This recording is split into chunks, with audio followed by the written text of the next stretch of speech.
आज हम पढ़ेंगे सेंटा आइडिया क्लास 9th का। तो क्लास 9th का जो सेंटा आइडिया है ये पोयम है द रोड नॉट टेकन, इसका चैप्टर 1 है। तो ये बहुत ही ज़्यादा इम्पोर्टेंट है, इससे तैयार करना है आपको। इसके चांसेस बहुत ज़्यादा होते हैं क्योंकि ये पहला ही पोयम है और पहला ही चैप्टर की है, ठीक है। तो चलिए फिर स्टार्ट करते हैं, इसके बारे में जानते हैं। तो चलिए फिर स्टार्ट करते हैं। The central idea of this poem, The Road Not Taken, is written by Robert Frost.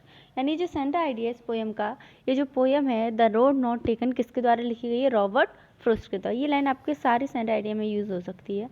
Next आगे देखते हैं क्या लिखा है।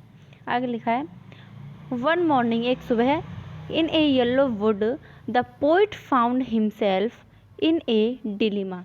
यानी एक सुबह क्या होता है, जो यहाँ पे जो राइटर है, पोइट है, यानी कविता लिखने वाला, वो अपने आप को कहाँ पा जाता है? एक रास्ते पे पा जाता है। येलो वुड का मतलब यहाँ पे ये होता है एक ऐसा रास्ता जिसपे येलो कलर की जो पत्तियाँ वगैरह नहीं गिरी रहती, वो उस रास्ते पे वो पाता है अपने आप को। फाउंड मतलब पाता है, हिमसेल्फ मतलब अपने आप को, इन ए डिलीमा, किसमें? दुविधा में पाता है। क्यों दुविधा में पाता है? क्योंकि वो एक ऐसे एरिया पे खड़ा हुआ था जहाँ पे दो रोड जा रहे थे। क्या हो रहे थे? जो दो रोड जा रहे थे, वहाँ येलो पार्ट था और एक रोड जो लेफ्ट हैंड पे जा रहा था, एक रोड जो होता है राइट हैंड पे जा रहा था, ठीक है। As he had a road divided in two way in front of him, और उसके सामने जो रोड होता है वो दो भागों में डिवाइड होता है। फ्रंट ऑफ हिम का मतलब होता है उसके सामने जो रोड होता है वो कितने दो भागों में डिवाइडेड होता है, ठीक है। फिर वो सोचता है कि कौन से रोड पे जाना चाहिए, ठीक है। आफ्टर थिंकिंग, बहुत सोचने के बाद, आफ्टर थिंकिंग यानी सोचने के बाद, ही चूज द अदर रोड, उसने कौन सा दूसरा रोड चुना। यानी एक रोड पे कई सारे लोग जा रहे थे और एक रोड पर कम जा रहे थे। That was less walked on, यानी उसने ऐसा रोड चुना जिस पर क्या हो? कम वॉक हो, यानी उस रास्ते पर कोई नहीं जा रहा था, जिस पर कम चलाई हुई हो, ठीक है। And it made all the difference, और जो इसे सबसे अलग बनाता है यही चीज़ थी कि उसने अदर रोड चुन लिया था, भीड़ में नहीं चुना था। जैसे एक ही जगह पे सब जा रहे थे तो वो उनके पीछे नहीं गया, उसने खुद का डिसीजन लिया और उसने दूसरा रोड चुना, ठीक है, जो इसे सबसे हटकर बनाता है। आगे चलते हैं। द पोइट वांट टू से, जो पोइट है, राइटर है, वो क्या कहना चाहता है इसके माध्यम से कि उसने दूसरा रोड चुना, इसके माध्यम से हमसे क्या कहना चाहता है?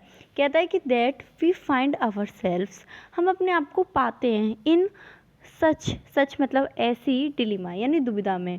ये कह रहा है इन लाइफ सेवरल टाइम्स, कईयों बार। ये कहता है, पोइट कहता है कि मैं तुमसे ये कहना चाहता हूँ कि जैसे हम लोग हैं, हमें अपने आप को पाते हैं, अवर सेल्फ यानी अपने आप को पाते हैं इस तरीके की दुविधा में, ठीक है।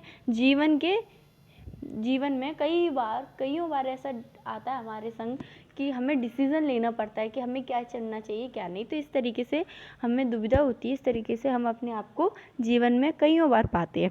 We have to take a decision, हमें उस समय एक डिसीज़न लेना चाहिए, ठीक है, क्या निर्णय लेना चाहिए, which we should take wisely. अब ऐसे नहीं कि हम ऐसे फालतू मतलब ये सोचे कि चलो तुक्का लगा के हमने ले, नहीं, जो भी हम डिसीज़न लें वो अपने बुद्धिमत्ता के साथ लें, यानी दिमाग को सोच के उसका डिसीज़न लेना चाहिए। तो ये हमारा जो सेंटर आइडिया था, ये हमारा था द रोड नॉट टेकन का जो सेंटर आइडिया था, ये हमारा तैयार हो चुका है। और नीचे हम अपना राइटर का, रॉबर्ट फ्रॉस्ट राइटर का नाम लिख देंगे, ठीक है। तो इसमें कुछ नहीं था, इसमें यही था कि जो राइटर होता है उसे रोड चुनने पड़ता है कि वो कौन से रोड पे जाएगा। तो एक रोड पे कई सारे लोग जा रहे होते हैं और एक रोड पर कोई नहीं जा रहा होता है, तो वो उस रोड को चुनता है जिस पे कम लोग जाते हैं, यानी कोई नहीं जा रहा होता है, तो उस रोड को वो चुनता है और उसे वो हटकर बनाता है। इसी तरीके से वो हमें समझाना चाहता है कि हमें लोगों को देखकर उस रास्ते पर नहीं चलना चाहिए, जो हमें ठीक लगे हमें उस रास्ते को चुनना चाहिए। और हमें ये जो डिसीज़न है अपने दिमाग से सोचना चाहिए, किसी की भेड़ चाल नहीं करनी, हमें अपने दिमाग से सोच के कोई भी डिसीज़न लेना चाहिए। तो ये आपका सेंट आइडिया तैयार हो गया है। तो आपको ऐसे ही सेंट आइडिया देखने के लिए आप इस चैनल में जाकर कई सारे सेंट आइडिया अपने देख सकते हैं और तैयार कर सकते हैं।